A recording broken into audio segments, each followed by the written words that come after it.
ابو हुरैरा रज़ी अल्लाह तआला अन्हु से रवायत है कि नबी करीम सल्लल्लाहु अलैहि वसल्लम ने फरमाया कि रोज़ेदार के लिए दो खुशियाँ हैं। लिस्साइम फ़रहतान फ़रहतुन हीन युफ़्तिर व फ़रहतुन हीन यल्क़ा रब्बह।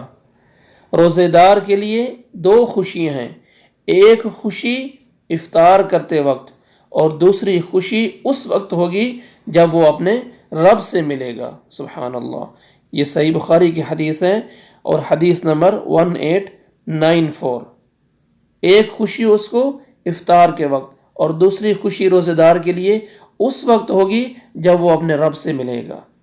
इफ्तार की लज्जत भी उसी बंदे को हासिल होती है जो रोज़ादार हो, और फिर रोज़ादार रोज़े क़यामत अपने रब से मुलाकात की लज्जत और मिलने वाले इनाम पर खुशी महसूस करेगा। सुभान अल्लाह। अल्लाह सुब्हानहु व तआला हमारी इबादत को कबूल फरमाए और ज़्यादा से ज़्यादा रमज़ान का एहतमाम करने की अल्लाह सुब्हानहु व तआला हमें तौफीक अता फरमाए। अस्सलामु अलैकुम व रहमतुल्लाहि व बरकातुहू।